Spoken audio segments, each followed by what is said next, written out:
Yo, what's going on, guys? It's Chase. Welcome back to a brand new video. In today's video, we're going to be doing the top 5 roamers in Rainbow Six Siege. This is a video that was suggested by a ton of people down below in the comments, and I think it's been close to 2 years since I've updated that list. I'm not sure on that one, but it has been quite a while. Keep in mind, before we go ahead and get into this list, that this is solely my opinion. You know, people are going to have a different preference as to how they want to roam. Some people like to waste time. Some people like to be fraggers. So if you disagree with me, or I put someone low that you'd put high, it is okay. That is just difference of opinions. But tell me down below who your guys' favorite roamer is and who you think the best roamer in the game is. Also, be sure to follow my Twitch with a link down below in the description, as well as join the Discord. The Discord is a massive community that allows you to talk about Siege or anything in general, as well as keep up to date with the channel. It's also one of the easiest ways to contact me. With all that out of the way, let's go ahead and jump into the top 5 roamers within Rainbow Six Siege.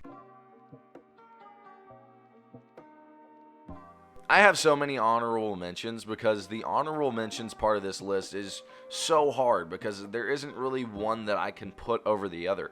And the honorable mentions are going to be Alibi, Caveira, and Ella. Now, these are absolutely fan favorite roamers, and I understand why, but they're not that great. I'm going to be honest with you. Compared to the 5 operators that we're actually going to put on this list, you'll understand why they're just in the honorable mentions. I can already see the pitchforks coming because I put Ella and Cav in the honorable mentions and not on the actual list, but let me explain. Caveira, despite having that high win rate, really doesn't bring much to the team in the current meta. There is little to no utility with her kit. You can say that she has those impact grenades, but she's going to have to use them to roam or get out of sticky situations herself. As for Ella, she has a very hard to control gun. The gadget doesn't really affect your sensitivity anymore, which makes it easier for them to kill you, and it's really just not a good gadget. As for Alibi, it's the same thing. No utility whatsoever. However, I will say that all of these have really good potential at wasting time. I mean, Caveira, the interrogation is insane. She can also do flanks and stuff like that.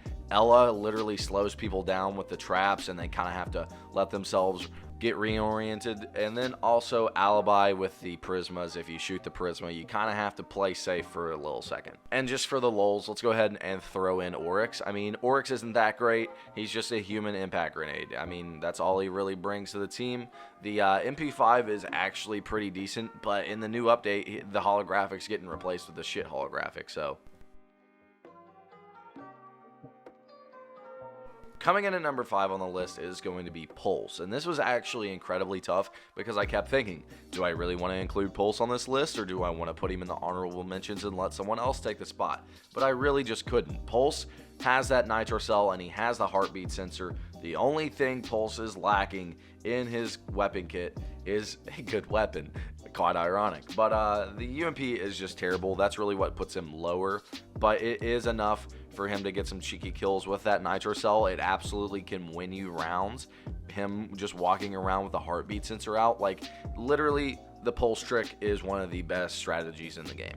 It's just sad that Pulse has that stain on his kit of the UMP 45, but it makes sense because if he had a better weapon, then he'd be pretty broken. Let's be honest, someone with wall hacks, a nitro cell, and then a broken weapon. Just think about that.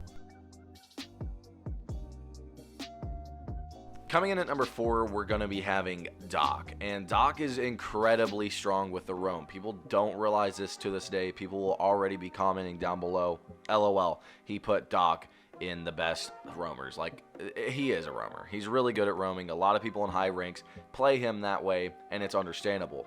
Imagine someone with MP5 ACOG that can get into multiple gunfights and just keep healing himself back up. That's what Doc is. Unless you hit him in the head, you're not fucking killing him because he can out-heal you. He has all the health in the world that he can use, and you don't. So, I mean, that alone wins him. MP5 ACOG is always helpful. As a roamer, I think being able to spawn peek or, peek outside is a little bit of a bonus to your kit, and Doc is one of the only ones of the roamers that has that. Also, you look at it like this, he can use his stems to revive the teammates if he needs to, but most of those stems are going to be used on him getting into multiple engagements. So basically, he can take on about 4 people before he dies. That's what's great about him. Coming in at number 3, we're going to be having Malusi. Now, Malusi was introduced this season for Operation Steel Wave, and she automatically just made seismic changes to the meta. Just imagine a bulletproof gadget that goes... That's literally what it is. It just slows you down. It's really crazy barbed wire, and it's really annoying barbed wire. That's what her gadget is. It's annoying. It's amazing. And then, on top of that, she is a 3-speed. She gets access to a nitro cell and impact grenades. And she gets access to the T5, which is one of the best guns in the game. So, I think that's pretty self-explanatory. Everything she has is one of the best in the game at the moment. So, I think that should explain it, but I'll break it down a little bit more. Basically, she gets 3 of those Banshee devices. Okay, most maps have 2 or 3 staircases going up and down the whole map. You see the issue here? You can put those Malusi devices on the stairs, and then the stairways just become a death trap, and the attacking team can't push up the stairs. That's the issue here. And then you have someone who also has the T5. Once again, one of the best weapons in the game, and then a nitro cell or an impact grenade. That's what's so good about Malusi. If you are a good player, if you're a bad player, you can still take advantage of Malusi's kit. It's really just a really easy operator to play too.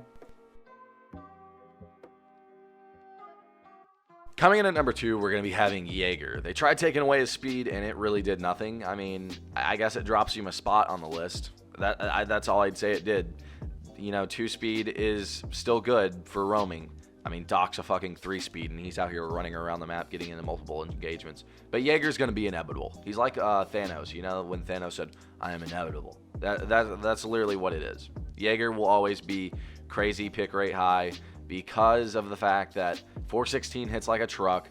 He has the ADS systems, which are a necessity. If you aren't running a Jager, you're likely going to lose the round in today's meta. So, yeah, Jager just able to run around the map, get as many kills as he wants because his gun is going to be better than a lot of attackers at points.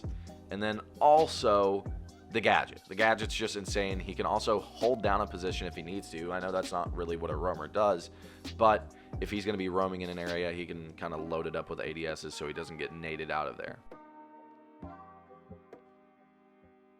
Finally, coming in at number 1 on the list, we're going to be having Vigil. Now, Vigil has definitely benefited from the Jager nerf. I mean, he's kind of just been the go-to roamer now. There's not really a go-to roamer anymore besides Vigil, and it's just because the weapon kit is insane, 3-speed is insane, impact grenades are insane. No one really cares about the gadget that much if you're going to be roaming, but I will say, the gadget still benefits him as a roamer, and it's super helpful to him. Caveira's really only downside is the fact that you can drone her out, and that's the easiest way to counter her, is just drone. That's the easiest way to counter any roamer, for that matter. Vigil doesn't allow you to drone him. That's what's so good about him. His whole gadget is really centered around wasting time and not being able to be detected while roaming. And then he also has access to the K1A, one of the best guns on defense, as well as the SMG-12, which is hard to control, but it's still better than, you know, something that's dog shit. And then also impact grenades. That way, he is able to get himself out of any sticky situation that he prefers. So yeah, that was my top 5 roamers in Rainbow Six Siege. Now, this is at the end of Operation Steel Wave. I know that we're going to be seeing a ton of changes come in Operation Shadow Legacy that we've already seen on the TTS, and I did not factor those in. So maybe once the new season comes out and I've played that a little bit, we'll have to update this. But for right now, this is my top 5 roamers list. Let me know down below in the comments section what your favorite roamer is and who you tend to pick a lot. I bet it's going to be a lot of Ella and Cav and Alibi. That's what I'm guessing. That's really what I'm guessing. But yeah, be sure to follow my Twitch with the link down below in the description, as well as join the Discord. One last thing before I end the video, I meant to mention this, and you know, it's coming after the whole video. I didn't include Valk and Mozzie on this list because I feel like they're both Intel operators, and I'm going to be including them on an Intel operator list I'm going to make eventually with Legion and all of those operators. So yeah, don't worry. Valk and Mozzie will get their time, but I'll see you guys later. Peace.